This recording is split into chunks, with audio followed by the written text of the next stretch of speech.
देखिए पसंद संख्या 2 घन एवं घनमूल से कक्षा 8 के चैप्टर 2 से वह सबसे छोटी संख्या ज्ञात कीजिए जिसमें निम्नलिखित संख्याओं का गुणा करने पर पूर्ण घन प्राप्त हो जाए। हमने पहले क्वेश्चन में पढ़ा कि पूर्ण घन के लिए क्या शर्त आवश्यक है।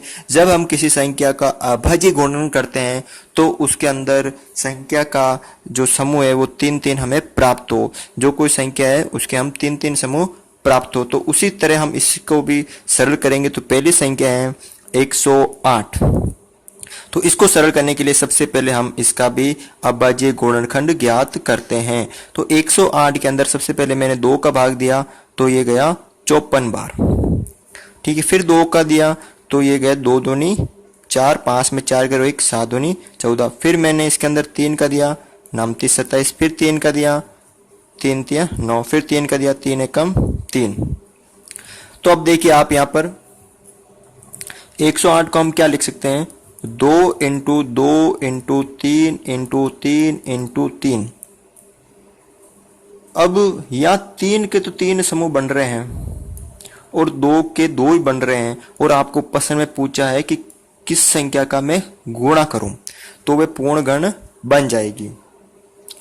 तो हम कह सकते हैं कि 108 के अभाज्य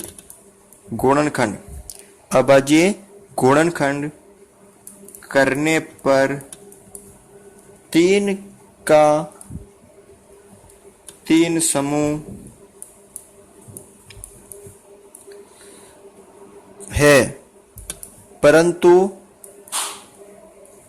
2 का 3 समूह नहीं है। अतः 2 से गुणा करने पर पूर्ण घन प्राप्त होगी, पूर्ण घन संख्या प्राप्त होगी। हमें लाइन लिखनी जरूरी है कि 108 में 3 के 3 समूह बन रहे हैं। 108 के अभाज्य गुणनखंड करने पर 3 का 3 समूह मिल रहे हैं परंतु 2 के 3 समूह नहीं है। अतः 2 से गुणा करने पर पूर्ण घन संख्या प्राप्त होगी। तो हमें यहाँ किससे गुणा करेंगे, 2 से। अगर हम यहाँ 2 से गुणा करने पर 2 और 1 3 यानी 3 भी 2 के समूह प्राप्त हो जाएंगे। अब देखिए 500 2 नंबर है 500।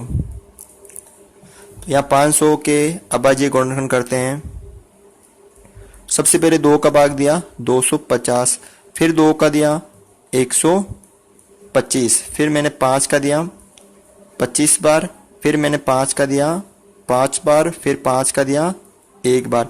तो हम 500 को क्या लिख सकते हैं, 2 इंटू 2 इंटू 5 इंटू 5 इंटू 5।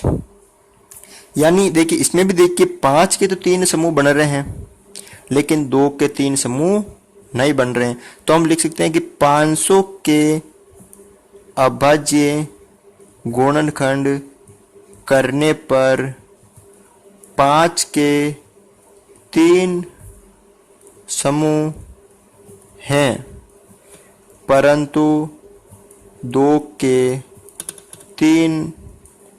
3 समूह नहीं है। अतः 2 से गुणा करने पर पूर्ण घन संख्या प्राप्त होगी।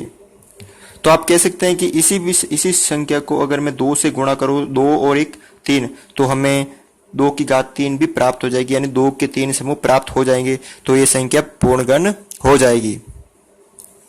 अब देखिए अगला 5400 यानी 5400। अब इसी को हम इसी तरह सरल करेंगे।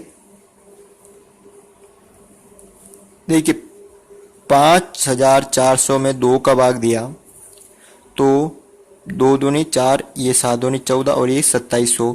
फिर मैंने इसके अंदर 2 का भाग दिया 1, ये 3, ये 5 1350। फिर मैंने इसके अंदर 2 का भाग दिया 6, दूनी 12, एक 13 में से एक गया, 12 में से एक मतलब एक बचा और 5 ये गए 2 का भाग, 7 दूनी 14, फिर 1 5 दूनी 10। फिर इसके अंदर 2 का नहीं जाता है, 3 का भाग दिया मैंने, 3 दूनी 6, 3 दूनी 6, 1 5 3 15। फिर देखिए इसके अंदर 3 का भाग दिया, 7 3 21 और 1 5 3 15। फिर मैंने इसके अंदर 3 का भाग दिया, 3 दूनी 6 और 1 ये 5 3 15। फिर 5 का दिया, 5 25। फिर मैंने इसके अंदर 5 का दिया, ये 1। अब देखिए आप इसमें 5400 को क्या लिख सकते हैं हम, 2 into 2 into 2 into 3 into 3 into 3 और पीछे ये 5 इंटू 5। यहाँ देखिए 2 के भी 3 समूह बन रहे हैं और 3 के भी 3 समूह बन रहे हैं, लेकिन 5 के 2 समूह ही बन रहे हैं। यानी 2 की घात 3 तो बन रहे हैं, 3 की घात 3 बन रहे हैं, लेकिन 2 की घात 2 5 की घात 2 बन रहे हैं। तो हम क्या कह सकते हैं कि 5400 के अभाज्य गुणनखंड करने पर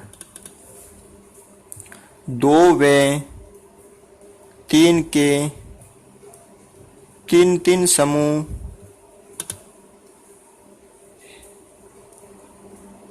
हैं, परंतु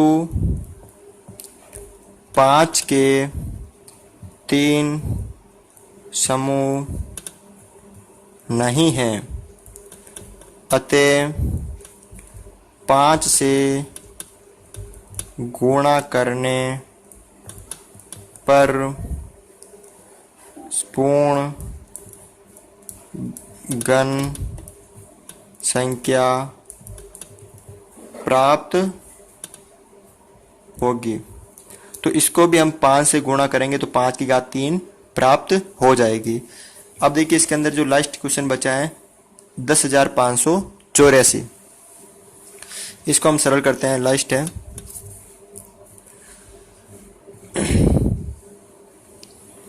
या मैं क्या जी गुणनखंड कर देता हूं, 10,584।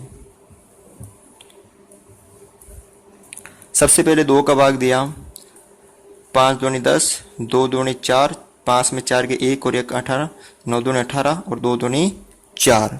फिर इसके अंदर वापस 2 का भाग दिया, 2 दूनी 4 और 1 6 दूनी 12, 2 चौक 8, ये 9 में से 8 के 1 और 6 दूनी 12।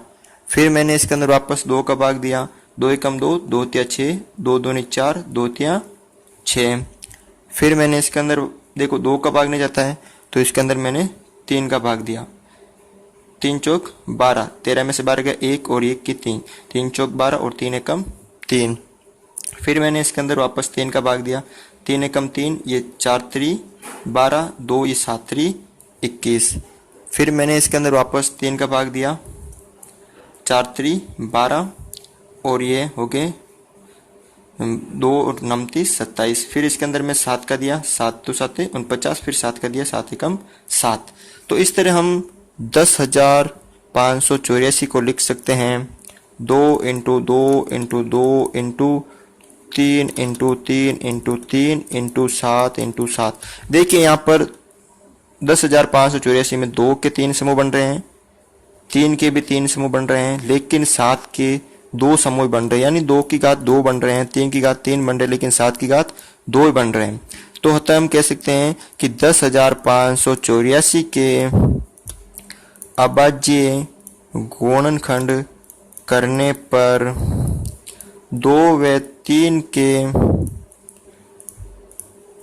3 समूह हैं, परंतु 7 के नहीं। अतः 7 से गुणा करने पर पूर्ण घन संख्या प्राप्त होगी। तो इस तरह हम इस प्रश्न को सरल कर सकते हैं।